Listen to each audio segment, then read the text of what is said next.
우리 함께 하나님의 말씀 누가복음 21장 35절에서 36절에 있는 말씀을 함께 보도록 하겠습니다.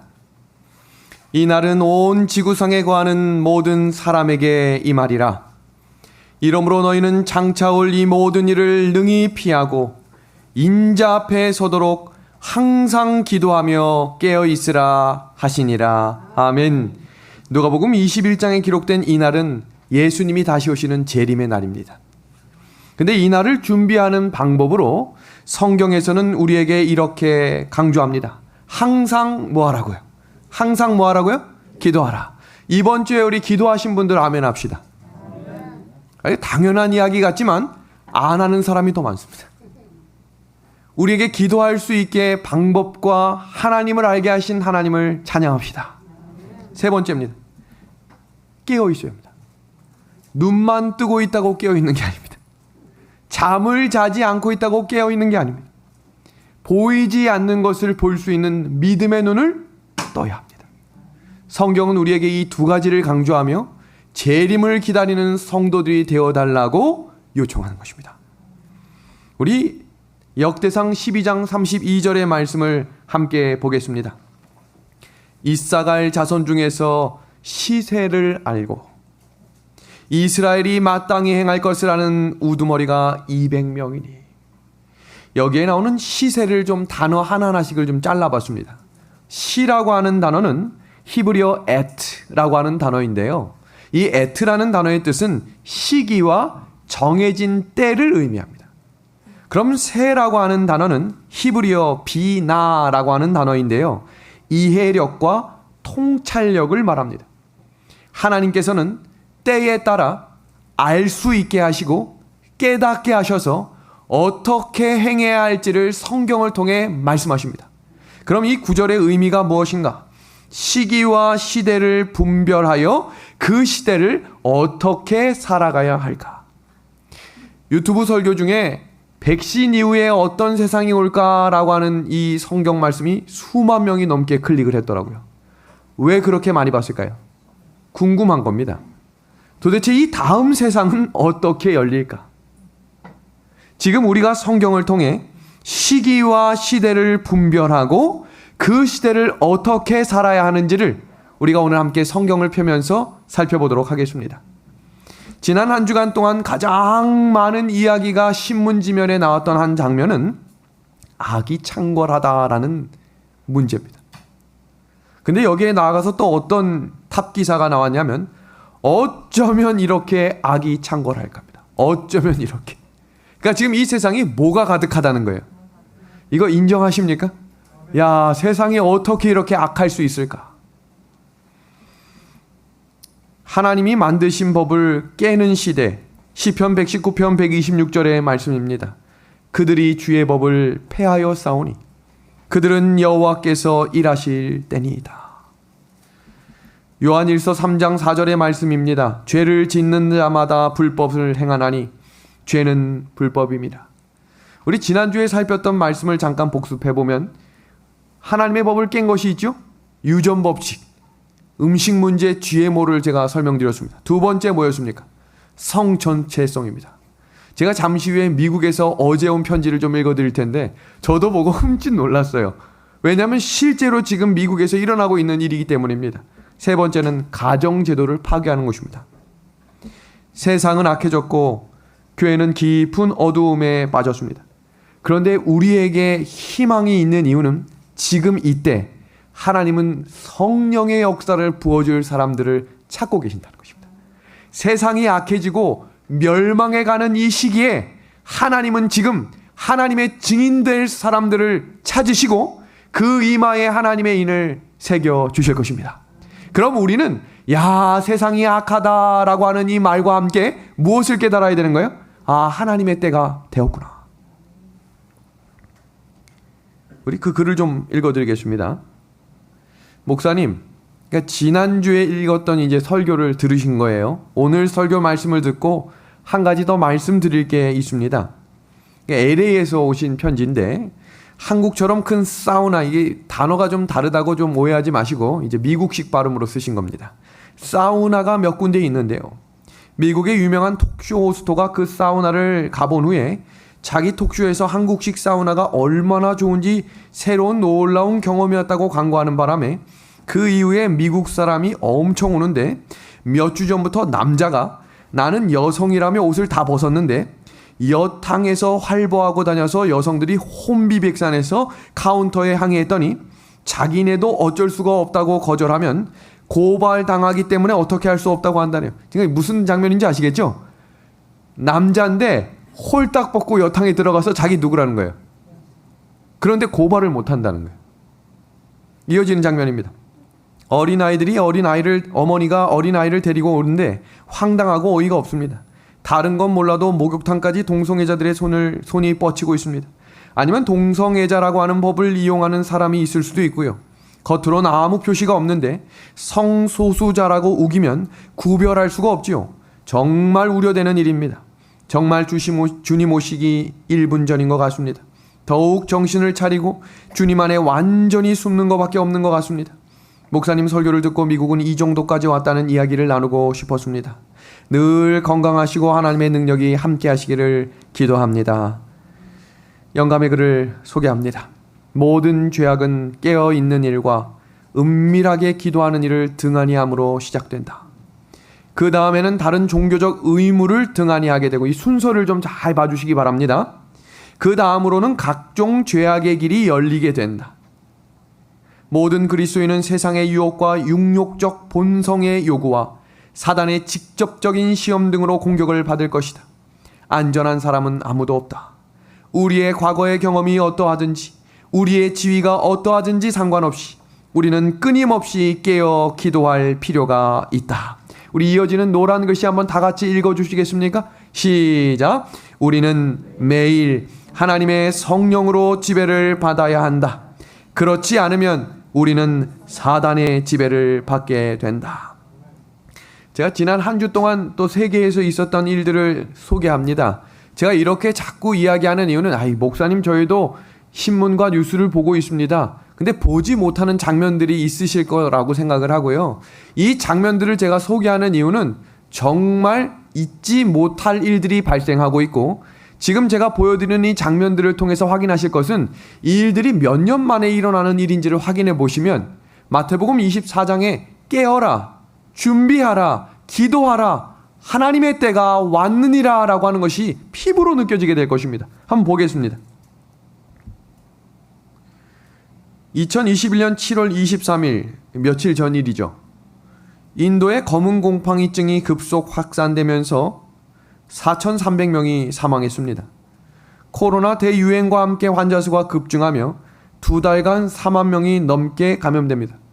WHO에서는 이것도 전 세계적인 전염병이 된다면 파격적인 일들이 시작될 것이라고 발표했습니다. 다음입니다. 19년 만에 폭발한 화산이 민주 콩고를 덮친 일이 지금 이 사진을 보십시오. 이 속도가 얼마나 빨리 내려오는지 모릅니다. 사람들이 도망치는 장면을 한 사진 기자가 찍은 사진입니다. 200만 민주 콩고 나라 화산 폭발의 위험으로 주민이 수만 명이 대표하는 일들이 일어났습니다. 영감의 글에 이 장면을 어떻게 소개하고 있는지를 보십시오. 인자가 구름 가운데 나타나기 전에 자연계의 만물이 진동할 것이다. 하늘의 번개와 땅의 불이 서로 연합하여 산을 용광로 같이 타게 할 것이며 마을과 도시로 용암이 홍수처럼 흘러 넘치게 할 것이다. 이게 하나님이 우리에게 주신 준비하라고 하신 말씀입니다. 이어지는 말씀입니다. 지구의 내부에 있는 물질들의 분출로 인하여 지구 표면이 갈라질 것이다. 우리 같이 한번 읽어주시겠습니까? 시작. 만물의 마지막이 가까웠기 때문이다. 도쿄올림픽이 개막을 했습니다. 근데 제가 그 기사를 읽으면서 제 눈에 들어왔던 한 기사는 도쿄 코로나 하루 확진자 3,000명에도 조용한 일본이 폭염으로 더 염려하고 있다는 사실입니다. 그럼 전 세계에서 어떤 일이 일어난지 좀 보겠습니다. 유럽이 몇 년 만에요? 100년 만에 기록적 폭우가 쏟아졌는데 독일과 프랑스입니다. 마을이 통째로 잠겼습니다.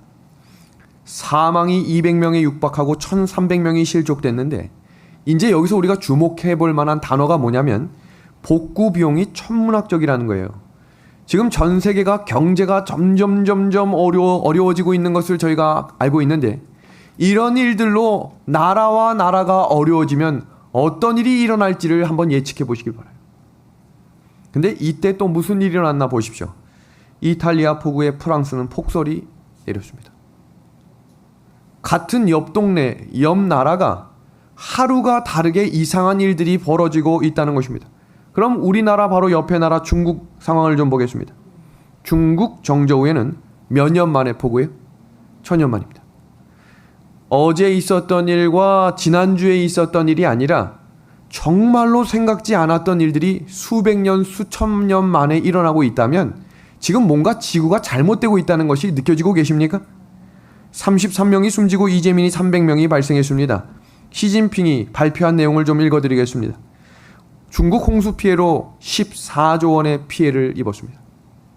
전국 이재민이 3,800만 명이고 지금이 결정적인 시기다라고 외쳐지고 있습니다. 지금 대한민국이 4차 유행이라고 하는 코로나에 집중하고 있지만 전 세계가 지금 뭐에 뒤흔들리고 있는지를 아셔야 합니다. 지금 이 사진은 영국 NGO라고 하는 이 조사기관에서 2030년이 되면 홍수 피해에 노출 인구로 추정된 숫자를 한번 보세요. 8억 2,400만 명입니다. 2030년 하면 되게 먼 시기인 것 같지만 지금 올해가 몇 년인 줄 아시죠? 2021년인 거예요. 환경이 파괴되고 있습니다. 원래 기후이상이라는 단어를 많이 신문에서 썼는데 이제는 기후위기라는 단어로 바꿔서 쓰고 있어요. 이 일들이 무엇과 연관되는 일이냐면 바로 일요일 강제 명문의 추진과 연관이 깊을 것입니다. 그 장면을 하나씩 좀 소개하면 일요일 법령의 강제성을 띈 첫 번째 명분은 자녀들의 유흥업소입니다. 지금 4차 대유행의 시작이 홍대하고 강대라는 이야기 다 들으셨죠? 젊은 세대들이 유흥업소에 빠지고 중학생이 집단구 타는 일들이 생기고 중학생이 초등학생을 죽이는 일들이 일어날 때 명분이 뭐예요? 일요일을 강제로 가정에서 쉬게 하자. 그럼 범죄율이 떨어지겠다. 말 됩니까? 다음입니다. 경찰도 휴식이 필요하다. 자주 이제 발생되는 범죄율을 이야기합니다. 가정의 회복입니다. 부모들은 일주일에 하루를 가족과 예배에 참석하고 가족 혹은 친구들과 평화롭게 보낼 수 있을 것이다. 2020년 3월 둘째 주에 미국의 대통령이 일요일에 모두 함께 기도하자라고 하는 대담화문을 발표했습니다. 불과 3주 전에 법에 대한 예배를 강조하는 것을 법적으로 이야기하는 것은 헌법에 위배되기 때문에 한 공립학교 교사는 법 처분을 받았는데 코로나가 터지자마자 2주 후에 발표한 대통령의 담화문에는 모든 정치인들이 함께 기도하자고 이야기하는 이상한 일들이 일어났습니다. 이게 무슨 말이냐면 모두가 위기라고 생각되면 그것을 하나로 모을 수 있는 것들을 함께 동조하는 일이 생기겠다는 거예요. 다음입니다. 탄소 배출입니다. 지금 이런 폭우가 쏟아지고 한 동네에선 비가 오는데 한쪽 동네에선 눈이 오는 일들이 있는 이유는 지금 지구 오존층이 파괴됐기 때문이에요. 그게 탄소 배출인데 그 탄소 배출을 일요일만큼은 모두가 다 쉬자는 것입니다. 명분 됩니까? 다음입니다. 이런 일들은 경제가 회복되는 일에도 도움이 될 것이다.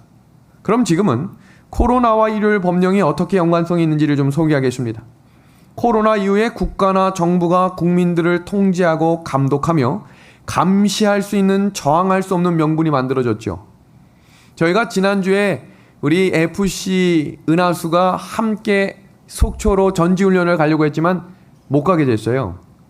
그 이유 중에 하나는 나라에서 수도권 4단계, 이제 비수도권 3단계, 2단계 격상이라고 하는 문제도 있었지만 직장을 다니고 있는 부모들의 직장의 상사들이 명령이 떨어진 거예요. 어디를 이동하지 말아라. 이동하다 걸리면 제재뿐만 아니라 징계할 것이다. 먹고 사는 문제를 누가요? 나라가 통제합니다. 제가 한 기사를 보니까 대한민국이 공무원 숫자가 몇 년 사이에 늘어났습니다. 그 말은 무슨 말이냐면 나라가 통제할 수 있는 인원수가 점점 많아지고 있다는 이야기겠죠. 다음입니다. 국민들은 초기에 불만을 토로하고 저항하였지만 처음에 마스크 쓰는 것 때문에 쓰지 않고 다니고, 제가 1년 전 설교 때 이런 얘기했던 것 같아요. 서울 지하철을 다니는데 턱스크 해가지고 막 여기서 날라차게 한 사진들이 막 뉴스에 뜨고 있었는데, 지금은 지하철 타보세요. 아무도 마스크 안 쓴 사람 없습니다. 불편해도 뭐 하는 거예요? 귀 아파도 뭐 하는 거예요? 다 참아냅니다. 여러 달이 지나면서 점점 통제와 간섭, 강요에 익숙해집니다. 세 번째입니다. 그동안 일교일법이 연기된 것은 사람들의 정서와 저항 때문이었으나 이제 그런 문제가 해결되고 있다는 사실을 인식하셔야 합니다. 네 번째입니다. 일요일 휴업법의 명분을 교황 경배로 하지 않고 사회적 평화와 가정 및 환경 문제에 연관시켜서 설명한다면 그 누구도 반대할 사람이 없어지는 것입니다. 다섯 번째입니다. 일요일 강제 휴업법에 반대할 이유가 사라집니다. 믿음의 아내 가족 여러분, 이 영감의 글을 잘 보셔야 합니다. 하나님의 백성들은 경고를 받고 시대의 징조를 분별해야 한다. 그리스도의 오심을 알려주는 징조들을 너무도 분명하여 의심할 여지가 없다. 그러므로 이런 관점에서 볼 때 진리를 믿노라고 공언하는 모든 자들은 무엇이 되어야 한다고요? 산 전도자가 되는 것입니다. 오늘 춘천 은하숙교회는 우리 맨 뒷자리에 앉아 계신 교회를 처음 온 분이 있습니다.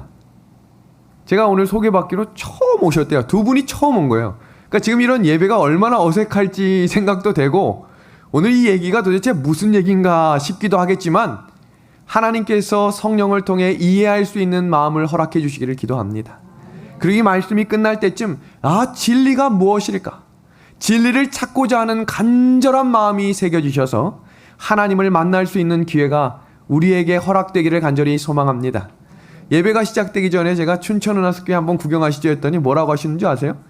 예배 전이니 방해될 수 없어서 예배가 마치고 구경하겠다고 하셨어요. 준비가 되신 분이에요. 앞으로 성취될 성경의 마지막 예언은 두 가지인데 이 일요일 법령과 예수님의 재림입니다. 그렇다면 세상은 왜 재림을 기다리지 않을까요? 사단은 알고 있어요. 재림이 끝이라는 것을.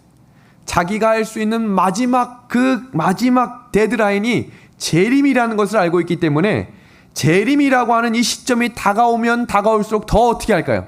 자기가 할 수 있는 모든 힘을 동원해서 하나님의 이 재림을 믿지 못하게 할 것입니다. 사단의 전략을 좀 지금부터 하나씩 확인해 드리겠습니다. 첫 번째, 믿지 못하게 만드는 무신론을 더 강조할 겁니다.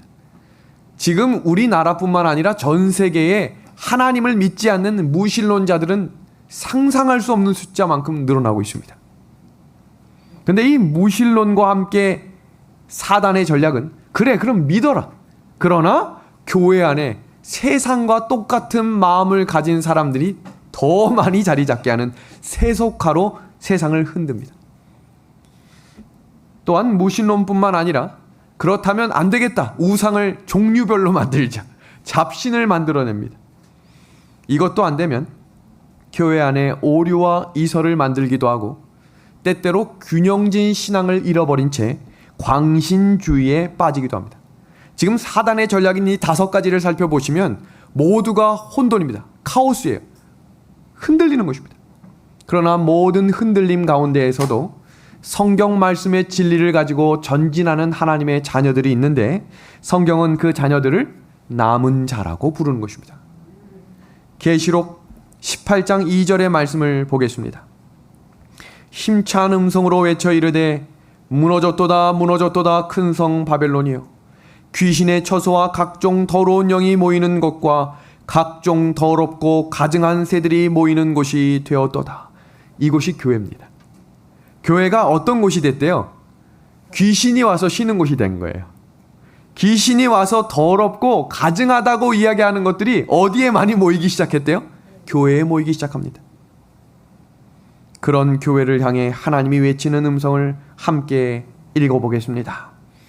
또 내가 들으니 하늘로부터 다른 음성이 나서 이르되 내 백성아 나와 그의 죄에 참여하지 말고 그가 받을 재앙들을 받지 말라. 아멘입니다. 내 백성아, 내 백성아. 제가 내 백성아 하면 우리 믿음의 하늘 가족들이 거기서 나오라 라고 읽어주시길 바랍니다. 내 백성아, 하나님의 음성입니다.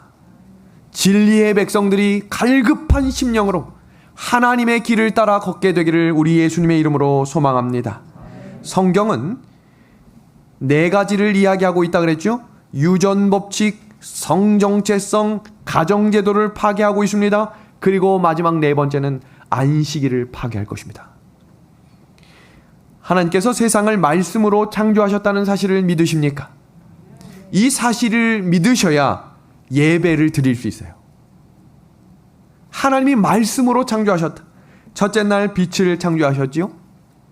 둘째 날에 궁창, 셋째 날엔 식물을, 넷째 날엔 해달별과 다섯째 날에는 새와 물고기, 여섯째 날에는 짐승과 사람을 만드셨습니다.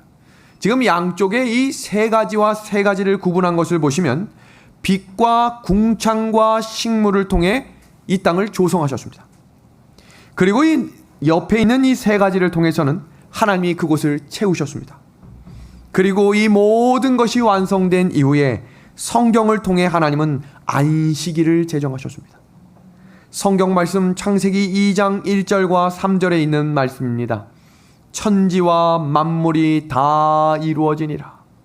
하나님이 그 일곱째 날을 복되게 하사 거룩하게 하셨으니 이는 하나님이 그 창조하시며 만드시던 일들을 마치시고 그날에 안식하셨음이니라.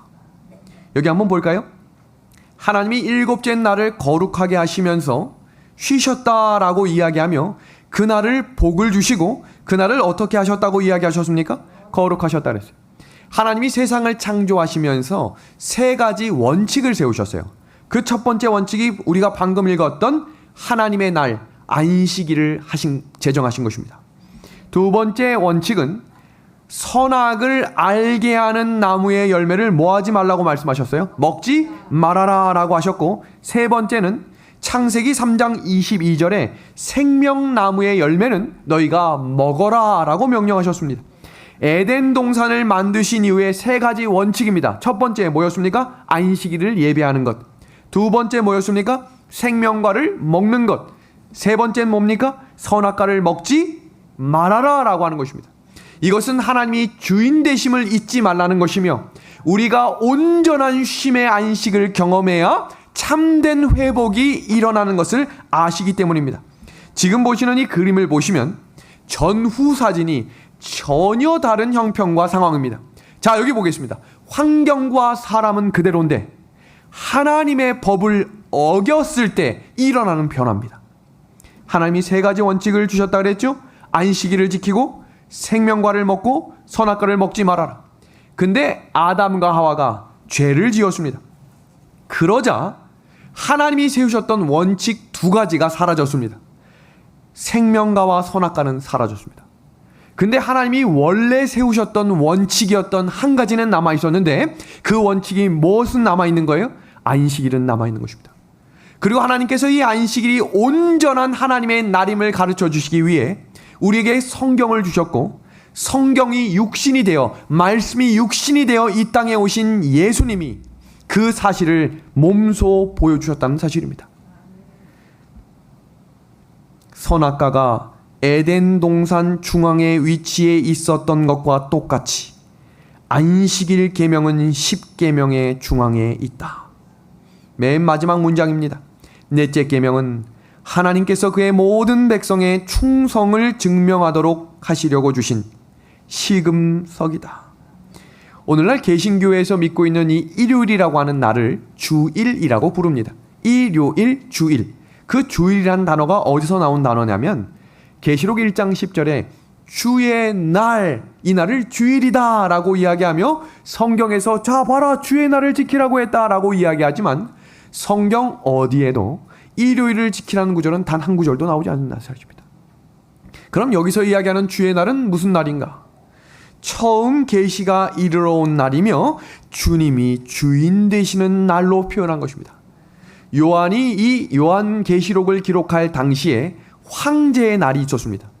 황제가 그 도시를 방문할 때에는 그 날을 공휴일로 제정하며 황제의 날이다 라고 외쳤습니다. 사도 요한은 그 날과 반대되는 날로 주의 날을 선포하며 하나님께서 주인 되심을 강조하기 위해 주의 날을 기록한 것이지 일요일을 강조한 것이 아니라는 것입니다. 성경 마가복음 2장 28절의 말씀입니다. 이러므로 인자는 안식일에도 주일이니라 라고 선포하시며 레위기 19장 30절에는 내 안식일을 지키고 라고 강조하고 있습니다. 성경 창세기 2장 3절과 연결된 구절이 히브리서 4장 11절입니다. 안식일을 지키기 위해서는 당연히 오는 날이 아니라 너희가 마지막 때에는 이 안식을 위해 성경 구절 한번 같이 보겠습니다. 노란 단어 어떻게 되어 있습니까? 그러므로 우리가 저 안식에 들어가기를 뭐하라고 되어 있어요? 힘쓰라 그랬습니다. 힘쓰라. 힘쓰라는 이 단어는 무엇이냐면 애를 쓰고 있는 힘을 다해라 라고 이야기했습니다. 그 말은 다른 말로 이야기하면 안식일을 거룩히 지키기 위해 준비하지 않으면 안식일을 지킬 수 없게 될 것이라는 이야기입니다. 기사 하나를 소개하겠습니다. 현대인들의 초과근무 일상화. 3명 중 2명은 주 6시간을 더 일해. 현대인들에게 쉼이 필요하다. 사단이 마지막으로 깨기 위한 그 법을 망치기 위한 날이 안식일이라면 사단은 이 날을 지킬 수 없고 이 날을 예배드릴 수 없도록 있는 힘을 다해 애를 쓸 것입니다. 성경의 안식이라는 단어를 현대 사전으로 찾아보면 근심 걱정 없이 편안하게 쉰다라고 표현이 되어 있고, 구약이라는 성경에서는 이 안식이 문우하라는 단어인데 하나님으로부터 휴식하며 평화를 얻고 충전하는 날이다라고 되어 있습니다. 신약이라고 하는 단어에는 아나파우시스라고 하는 단어로 하나님의 회복을 경험하며 관계의 회복이 일어나는 날이라고 표현되고 있습니다. 현대인들의 가장 큰 스트레스 중에 하나는 관계입니다. 직장에서 상사와 동료와의 관계, 교회 안에서도 여러 관계로 인해 곤란하고 힘든 상황들이 있습니다. 그런데 안식일은 그 날을 회복하기 위해 하나님이 만들어 놓으신 날이라고 성경은 우리에게 이야기하고 있습니다. 그런데 그 안식일을 깨닫기 위해서는 하나님이 성경을 주셨다고 했습니다. 그런데 깜짝 놀랄 만한 사실을 하나 공개하겠습니다. 종교개혁 500주년을 기념으로 해서 대한민국 국민 개신교 4,500명을 대상으로 성경을 일주일에 얼마나 읽습니까? 라고 질문했을 때 10명 중 8명은 성경을 거의 안 읽는다라고 이야기를 했습니다. 이 내용을 좀 잠깐 소개합니다. 매주 성경을 읽는다라고 하는 퍼센테이지는 19.5%였습니다. 매주 성경을 읽는 이 분들이 성경을 읽는 시간이 얼만큼인가? 평균 시간이 일주일에 1시간 45분입니다. 일주일에, 하루가 아니고요. 일주일에. 근데 이 정도면 얼만큼인가? 일주일 시간을 168시간으로 환산하면 1.04%입니다. 제가 자주 전화 받는 일 중에 하나는 장로교인이나 개신교인들 중에 이번 코로나 기간 동안 하나님의 말씀을 따라 재림교회로 오신 분들이 있어요. 근데 그분들이 친구들이 여전히 개신교회에 많이 있기 때문에 만날 때마다 하는 이야기가 뭐예요? 너 이단에 빠졌으니 빨리 돌아와라. 빨리 돌아와라. 그러나 성경 말씀에 있는 그대로의 진리의 말씀임을 깨닫는다면 이 진리의 말씀을 담대함으로 전할 수 있는 믿음을 허락해 주실 줄로 믿습니다. 성경에 분명하고 명확하게 기록한 하나님의 말씀이 안식일을 기억하여 거룩히 지키라고 명령하셨습니다. 이것은 권고나 너희에게 부탁하는 말씀이 아니라 명령입니다. 안식일을 기억하여 거룩히 지키라. 그러면서 강조하신 말씀은 하늘과 땅과 바다와 그 가운데 모든 것을 만들었던 그날이 창조의 기념일인 안식일임을 우리에게 허락하셨다는 사실에 감사를 드립니다. 그래서 성경은 우리에게 이렇게 권면합니다. 또 내가 그들을 거룩하게 하는 여호와인 줄을 알게 하려고 내 안식일을 주어 그들과 나 사이에 표징을 삼았다. 이어지는 말씀 20절입니다. 또 나의 안식일을 거룩하게 할지어다. 이것이 나와 너 사이의 표징이 되어 내가 여호와 너희 하나님인 줄을 너희가 알게 하리라 하였노라. 아멘입니다. 성경은 우리에게 이렇게 말합니다. 안식일을 기쁘고 즐겁고 존귀하며 평안한 날이요 치유와 회복의 날이 되려면, 주목해 보십시오, 일상생활이 전체의 초점이 안식일에 맞춰지는 것입니다. 성경은 요일을 기록하고 있지 않고 안식 후 첫날, 안식 후 둘째 날, 안식 후 셋째 날입니다. 그렇게 우리의 하루하루가 성경을 자세히 읽어보시면 안식일 예비일이라 라는 구절들이 있습니다. 그날은 무슨 말일까요? 안식일을 준비하라 이 말입니다. 두 번째입니다.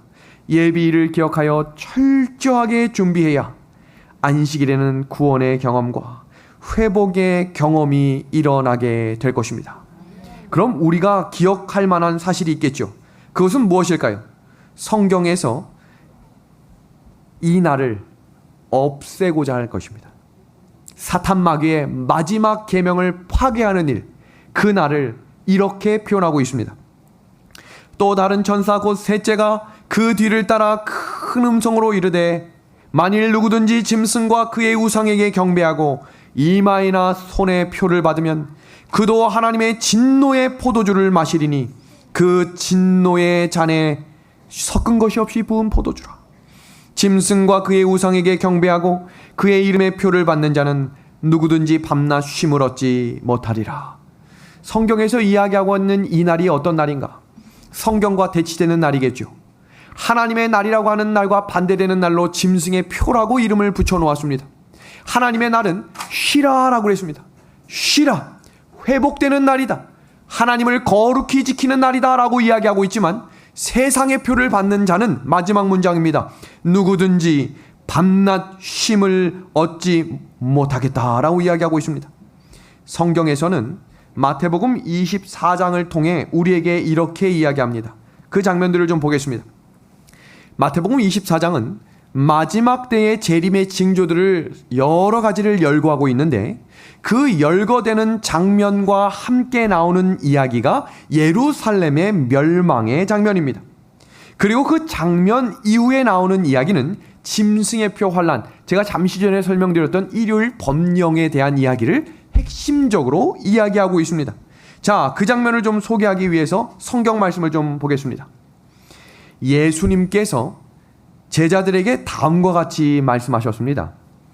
이 세대가 지나가기 전에 이 일들이 다 이루어지겠다. 예수님의 제자들은 똑똑한 사람이 없었어요. 그래서 항상 예수님이 말씀하시면 궁금함을 가지고 예수님께 찾아와 질문합니다. 예수님, 아까 그 맛있는 소금이 어떤 의미입니까? 예수님, 그 씨 뿌리는 자의 비유 이해가 잘 안 되던데 그거 무슨 이유예요? 라고 항상 물었어요, 제자들이. 그런데 이 마태복음 24장 장면을 읽고 난 이후에, 예수님이 선포하신 이후에 그 어떤 제자도, 그렇게 무식하기로 소문난 사도 베드로도 질문하지 않아요. 그 이유는 무슨 말이냐면 다 알고 있었다는 얘기입니다. 무슨 말일까? 그 구절을 좀 읽어보겠습니다. 무화과 나무의 비유를 배우라. 그 가지가 연하여지고 잎사귀를 내면 여름이 가까운 줄을 아나니 이와 같이 너희도 이 모든 일을 보거든 인자가 가까이 곧 문 앞에 이른 줄을 알라. 내가 진실로 너희에게 말하노니 이 세대가 지나가기 전에 이 일이 다 이루리라. 하나님의 날은 때와 시기가 정해져 있는 것이 아니라 이 세대에 일어날 줄로 믿고 기다리는 믿음의 백성들을 성경은 남은 자라고 이야기하신 거예요. 그 성경 구절들을 지금부터 소개하겠습니다. 제자들과 함께 부활하신 예수님이 40일 동안 이 땅에 머무셨습니다. 그때 제자들이 이렇게 질문합니다. 저희가 모였을 때 예수께 묻자와 가로되 주께서 이스라엘 나라를 회복하심이 이때입니까? 이제 예수님 부활하셨으니까 이제 다시 회복되는 겁니까? 그때 예수님이 이렇게 말씀하셨어요. 때와 기한은 아버지께서 자기의 권한에 두셨으니 너희의 알 바가 아니다. 그리고 사도 야고보가 그것에 대한 이해를 야고보서 5장 8절에 이렇게 기록했습니다. 너희도 길이 참고 마음을 굳게 하라. 주의 강림이 가까우니라. 사도 바울입니다. 너희가 이 시기를 알거니와 자다가 깰 때가 벌써 되었으니 이는 이제 우리의 구원이 처음 믿을 때보다 가까웠음이니라. 맞죠? 예수님을 처음 믿을 때보다 정말로 예수님이 가까이 오신 거 맞죠? 자, 이어지는 구절 요한일서 2장 18절입니다. 아이들아, 이것이 마지막 때라. 적 그리스도가 이르겠다 함을 너희가 들은 것과 같이 지금도 많은 적 그리스도가 일어났으니 이러므로 우리가 마지막 때인 줄을 알미니라. 여기 보세요. 재림의 징조의 순서입니다. 거짓 선지자들의 미혹과 거짓 복음과 거짓 교리와 거짓 성령 운동입니다. 다 사탄의 미혹입니다. 다음 이어지는 장면입니다. 민족과 민족과 나라가 나라를 대적하는 일들과 엄청난 규모의 기근과 지진과 전염병이 창궐하겠다 그랬어요. 예전 3년 전에 이 설교를 할 때는 전염병이라고 하면 사람들이 이해를 못했어요. 예전 중세시대의 흑사병인가 라고 생각했지만 2021년에 이 시대에는 이 전염병이 점점 더 커지고 있는 것을 보시면서 아, 예수님이 점점 더 가까이 오고 계시는구나 라는 것을 깨달아야 합니다. 다음입니다. 불법이 성하고 사랑이 식겠다. 그리고 예수님이 이렇게 말씀하셨어요. 그러나 끝까지 견디는 자는 구원을 얻으리라. 이 길을 떠나지 않는 거예요. 이 길을 묵묵히 걸어가는 것입니다.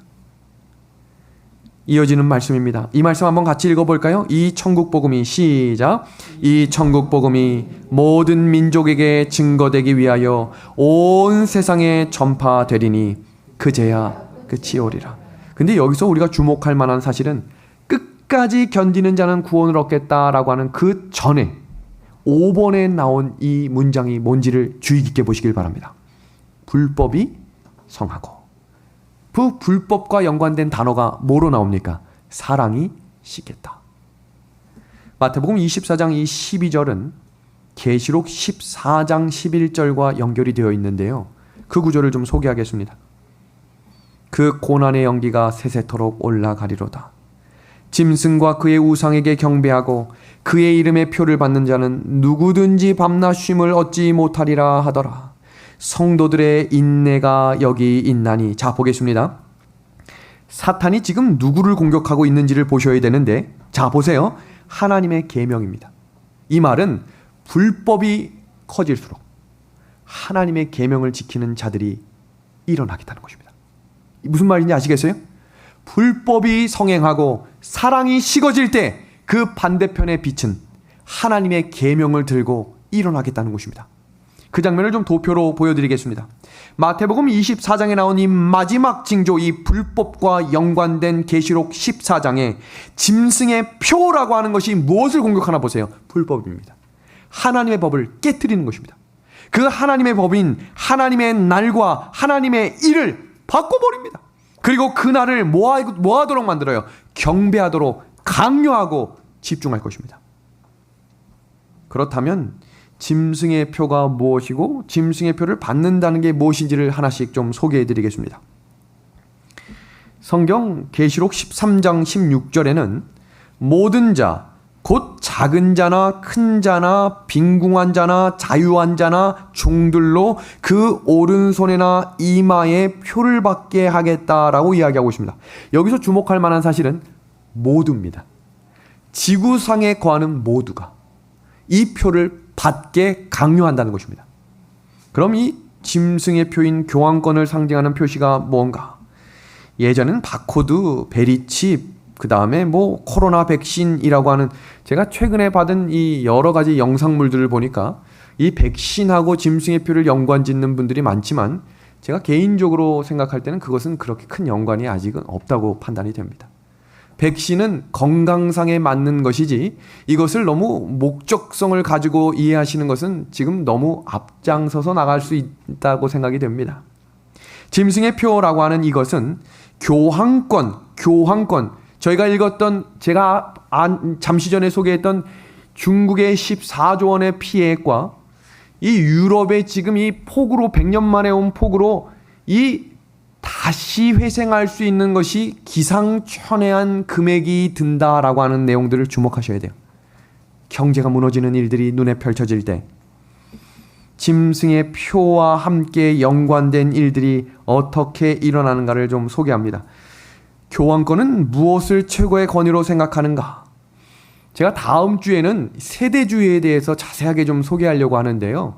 지금 재림 성도들 중에는 세대주의가 뭐지라고 생각하는 분들도 있지만 개신교에서 휴거를 믿고 있다는 사실 알고 계십니까? 어느 날 갑자기 운전하던 운전사가 확 하고 하늘에 올라가는 거예요. 그럼 이 세상이 어떻게 될까요? KTX를 운전하는 사람이 갑자기 구원을 받아서 확 하늘로 올라가면 그 KTX가 어떻게 될까요? 비행기 운전하는 조종사가 갑자기 확 휴거로 올라가면 비행기 조종사 부기장이 아무도 없으면 그 비행기 어떻게 될까요? 그걸 믿고 있어요. 그래서 재림을 믿지 않는 거예요. 그것과 함께 영혼 불면설뿐만 아니라 예정론이라고 하는 것이 지금 개신교에 얼마나 만연하고 있는지 모릅니다. 그런데 그 시작이 다 가톨릭에서부터 시작된 거예요. 이 문제를 제대로 이해하려면 인간 역사의 배후를 지배하고 있는 선악의 싸움의 본질을 알아야 합니다. 성경의 시작이 뭐냐는 거예요. 이사야 14장 12절에 보면 사단이 어느 날 갑자기 하나님이 경배받는 것을 누구도 받고 싶어 하는 거예요. 나도 좀 받고 싶다라고 하는 교만이 생기면서 계시록에 나오는 첫 번째 전투가 일어나는데 그 전투의 시작은 경배의 싸움이었어요. 누구를 경배하느냐. 그리고 그 경배의 쟁점은 무엇이었냐면 사단은 끊임없이 율법을 공격했습니다. 하나님의 율법이 틀렸다. 사탄은 사람이 하나님을 섬기는 법을 지키는 것은 불가능하기 때문에 폐기해야 한다라고 주장하며 특별히 사탄이 공격하는 것은 하나님을 경배하는 시간으로 십계명에 명시된 안식일이라는 사실을 기억하셔야 합니다.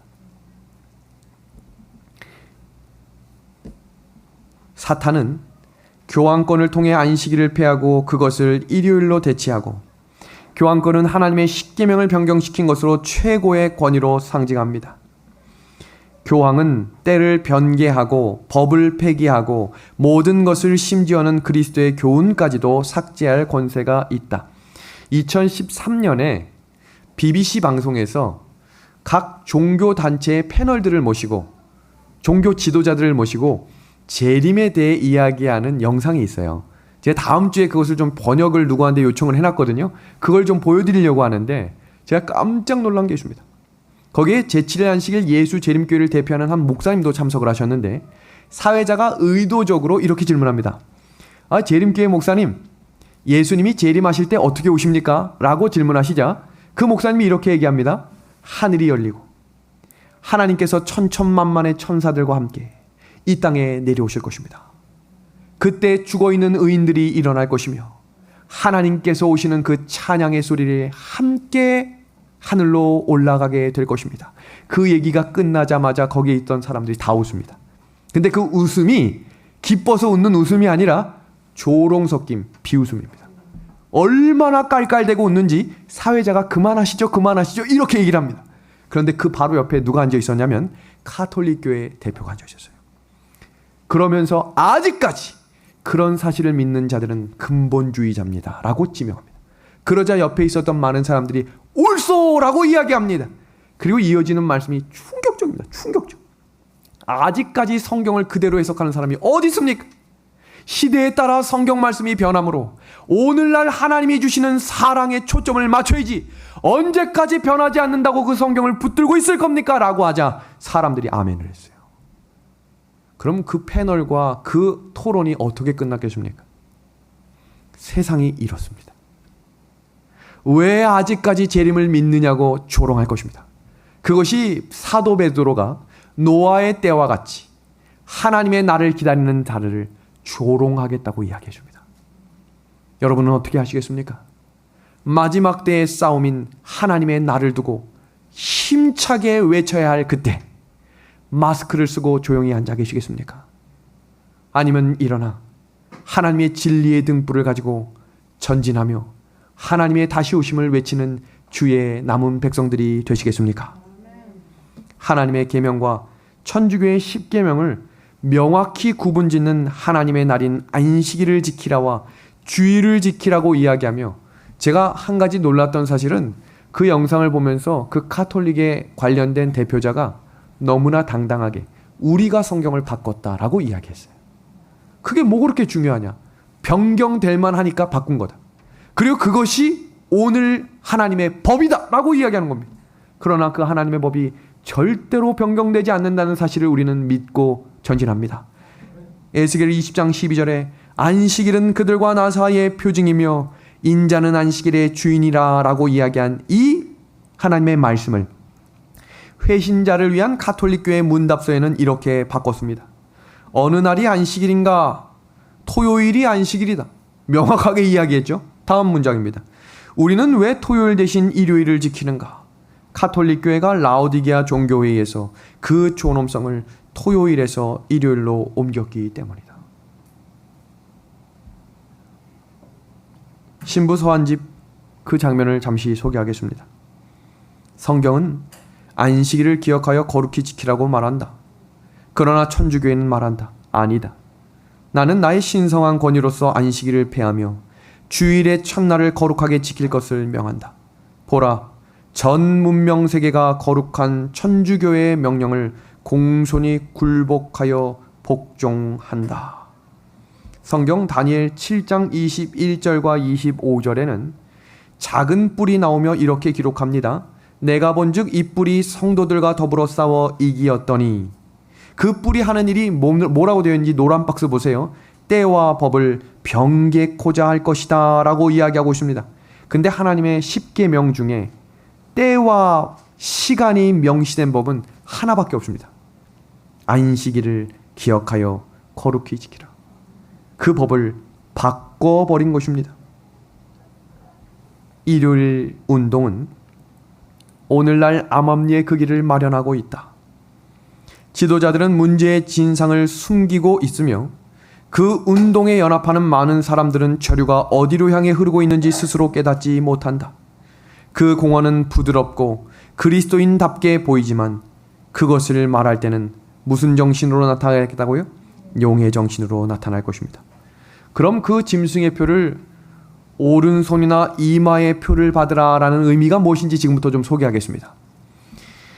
오른손에 받으라 라는 것은 행동을 의미하는 것이고, 이마에 받으라 라고 하는 것은 생각에 받는 것입니다.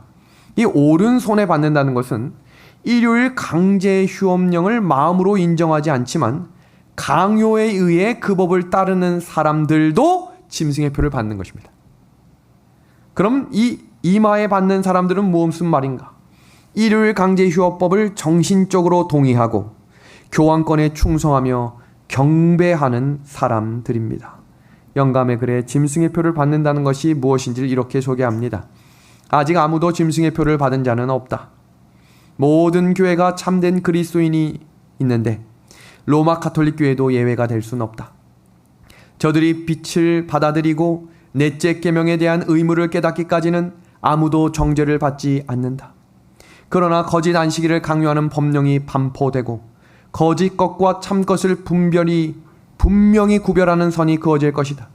그때까지도 계속해서 넷째 계명을 범하는 자들은 짐승의 표를 받게 될 것이다. 믿음의 하늘 가족 여러분, 하나님께서 허락하신 이 안식일을 알고 지킬 수 있게 하신 하나님께 찬양합시다. 그리고 그 법을 알게 하신 이 참된 기쁜 소식이 다른 이들에게 전해질 수 있도록 여러분들의 삶이 전도가 될 수 있는 믿음의 발걸음이 되기를 우리 예수님의 이름으로 소망합니다. 성경에는 그 안식일에 관련된 이야기를 새 천사의 기별이라고 이야기하며 그 내용을 이렇게 소개하고 있습니다. 하나씩 좀 소개합니다. 하나님의 때가 가까이 왔다라고 선포하는 것입니다. 그리고 창조주를 예배하라라고 하는 이 안식일을 강조하셔야 합니다. 재림을 이야기하는 사람들이 되십시오. 사람들을 만나서 나 혼자 이 재림을 잘 준비해, 이게 아니라 예수님의 때가 오고 있음을 이야기해 주십시오. 그리고 그날을 준비하는 마음가짐이 안식일을 복되고 거룩하게 지킨다는 사실을 강조해 주셔야 합니다. 그리고 이 첫째 천사의 기별을 거절하면 그 자리가 바벨론이 된다는 사실을 가르쳐 주십시오. 그리고 그 바벨론은 반드시 어떻게 될 겁니까? 무너질 것입니다. 그래서 거기서 뭐하라고 이야기해야 합니까? 나오라고 이야기하셔야 합니다. 그리고 바벨론에서 나오지 않는 그 결과가, 짐승의 표는 어디 가서 줄 서서 받는 게 아니에요. 그 자리에 머물러 계시면 짐승의 표의 사람이 되는 것입니다.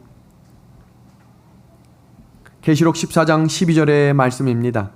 성도들의 인내가 여기 있나니 저희는 하나님의 계명과 예수 믿음을 지키는 자니라. 이 사람들은 최후에 승리할 하나님의 백성들입니다. 예수님을 믿음으로 구원을 얻을 사람들이며 하나님의 계명에 끝까지 충실한 사람들이므로 인내심을 가지고 믿음으로 성령의 능력을 의지하여 하나님의 법을 하나도 빠짐없이 땅에 떨어지지 않는다고 고백하며 그 말씀을 지키어 나갈 사람들입니다. 그럼 예수 믿음이라는 것이 어떤 것인지를 하나 소개하고 오늘 말씀을 정리합니다.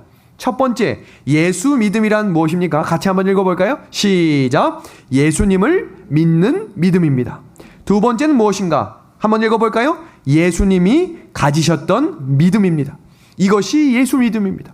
그럼 우리는 이 시대에, 이때에 무엇을, 누구를 믿고 살아야 할까? 첫 번째, 제가 먼저 믿지 말아야 할 것을 소개합니다. 재물을 믿지 마십시오. 잠언 23장 5절입니다. 재물은 날개가 되어 하늘에 나는 독수리처럼 날아가리라.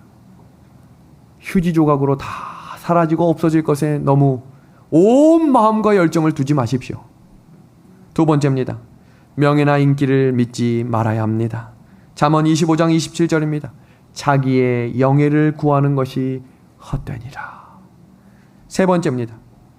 자기 자신을 믿지 마십시오. 잠언 28장 26절입니다. 자기의 마음을 믿는 자는 미련한 자요.